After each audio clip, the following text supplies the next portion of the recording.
Teddy group study में आपका बहुत बहुत स्वागत है। आज के इस वीडियो में हम लोग एक और थ्योरम सीखेंगे। जो हम लोग फर्स्ट थ्योरम सीख रहे थे उसका थर्ड पार्ट आज हम लोग क्लियर करेंगे।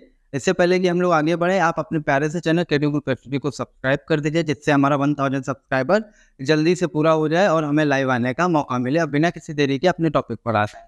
तो आज का हमारा थ्योरम है कि ए इंटरसेक्शन बी अगर बराबर है ए के, मान लेते हैं एक कंडीशन, इस केस में आपको एक चीज बराबर लेकर चलनी होती है। बराबर है तो आपको ये दिखाना है कि ए सबसेट है बी का। अब देखिए, इसको हम दो पार्ट में प्रूव करेंगे। कितने पार्ट में? दो पार्ट में। क्यों? क्योंकि डबल इम्प्लीकेशन है। डबल इम्प्लीकेशन का मतलब अगर हम ये बात कह रहे हैं तो ये बात सत्य है, और ये बात कह रहे हैं तो ये बात सत्य है। मतलब अगर आप कह रहे हैं कि ए इंटरसेक्शन बी बराबर है ए के, इसका मतलब जरूर ए बी का क्या होगा? सबसेट रहा होगा।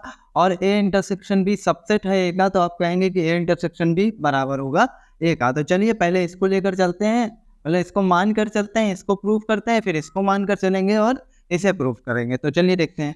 हमें सिद्ध करना है कि ए इंटरसेक्शन बी है बराबर है ए के, और ये इम्प्लाई क्या कर रहा है? ए सबसेट है बी का। तो हम पहले मानेंगे माना ए इंटरसेक्शन बी बराबर ए है, और हमें सिद्ध करना है क्या? ए सबसेट है बी का। वही बात, ये वाला पार्ट हम मान लिए और ये वाला हमको दिखाना है। तो अब देखिए, माना x कोई एलिमेंट है जो ए में बिलोंग कर रहा है।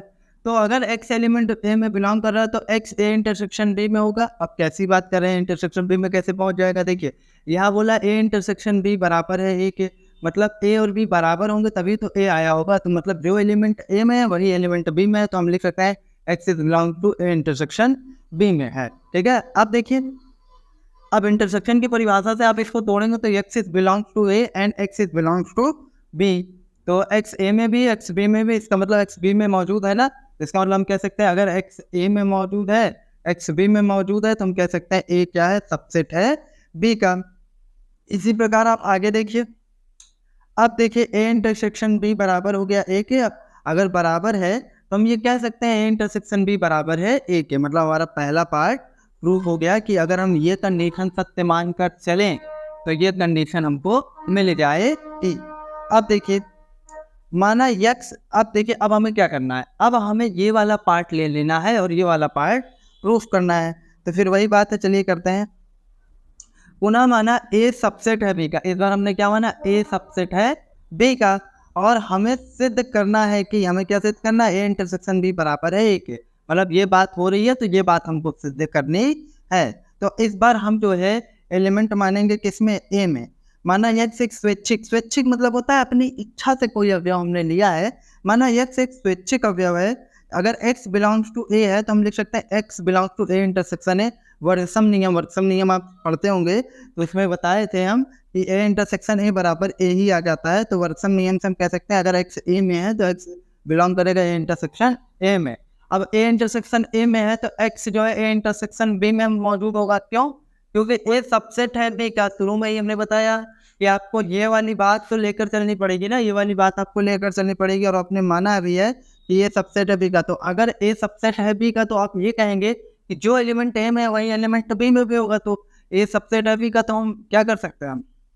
हम कह सकते हैं कि x is belong to A intersection b, x is belong to A intersection है, और a सबसेट b के इस केस से हम कह सकते हैं x is belong to A intersection b। देखिए, अब x किस में मानकर चले थे? हम इसमें मानकर चले थे, इसमें मानकर चले थे, और इसमें हम दिखाने में कामयाब हो गए। तो हम क्या कहेंगे कि a सबसेट है ए इंटरसेक्शन b का। अब इसको हमको बराबर दिखाना है ना, तो अब हम उल्टा ले लेंगे। पुनः माना x is belong to A intersection b, x is belong to A intersection b। मतलब देखिए, अगर ये चीज़ हमको लेकर चलनी है, ध्यान दीजिएगा, ये चीज़ हम लेकर चले और ये चीज़ दिखा दी, मतलब इसको इसका सबसेट दिखाए, तो मतलब इसके सारे एलिमेंट इसमें है। अब हमको इसके सारे एलिमेंट इसमें दिखाने होंगे, तब तो हम कहेंगे कि दोनों क्या है? बराबर है। x में a में लेकर चले और a इंटरसेक्शन b में दिखा दी, मतलब उल्टा। पहले आप इसमें लेकर चले थे और इसमें दिखाए, मतलब इसके सारे एलिमेंट हम इसमें दिखा दिए, तो मतलब ये इसका सबसेट है। अब हम इसमें एक एलिमेंट लेकर चलेंगे और इसमें दिखा देंगे, तो दोनों एक दूसरे के सबसेट हो जाएंगे, तो दोनों बराबर हो जाएंगे और हमारा काम पूरा हो जाएगा। तो अब पुनः माना x is belongs to A intersection b। अब हमने किस में ले लिया? ए इंटरसेक्शन b में ले लिया। अब अगर ए इंटरसेक्शन b में ले लिया तो हम ये कह सकते हैं कि x is belongs to a तथा x is belongs to b। क्यों? इंटरसेक्शन की परिभाषा से। अब एक्स ए में है तथा बी में है, तुम कह सकते हैं एक्स इज बिलोंग्स टू ए और एक्स इज बिलोंग्स टू ए। क्यों? ए सबसेट है बी का, मतलब ए के सारे एलिमेंट बी में है, या यू कह सकते हैं बी के सारे एलिमेंट, ए के सारे एलिमेंट बी में है, तो अगर बी में वो मौजूद है तो ए में भी मौजूद होगा। मतलब अगर एक्स ए बी में मौजूद है तो एक्स ए में भी मौजूद होगा। तो हम कह सकते हैं एक्स इज बिलोंग टू ए तथा एक्स इज बिलोंग्स टू ए। अब यहाँ से हम एक बार ही लिखना पर्याप्त होगा कि एक्स इज बिलोंग्स टू ए। तब देखिए इसमें लेकर चले थे, इसमें दिखा दिए, तो हम कह सकते हैं इंटरसेक्शन भी सबसेट है ए का। तो अब इधर देखिए दो पार्ट में हुआ गया कि ए सबसेट है इंटरसेक्शन बी का और इंटरसेक्शन बी सबसेट है ए का। तो इक्वेशन नंबर फर्स्ट और सेकंड हम कह सकते हैं इंटरसेक्शन बी बराबर है ए के। ठीक है, मतलब अगर ए इंटरसेक्शन बी बराबर है ए के तो ए सबसेट होगा बी का, और अगर ए सबसेट है बी का तो इंटरसेक्शन बी बराबर होगा ए के। तो उम्मीद करते हैं ये वीडियो आपको पसंद आया होगा। पसंद आया हो तो लाइक कमेंट सब्सक्राइब कीजिए। मिलते हैं नेक्स्ट वीडियो में, तब तक जुड़े रहिए क्यूरी ग्रुप स्टडी के साथ और चैनल को सब्सक्राइब जरूर करिएगा, जिससे जल्दी से जल्दी हमारा 1000 सब्सक्राइबर पूरा हो जाए।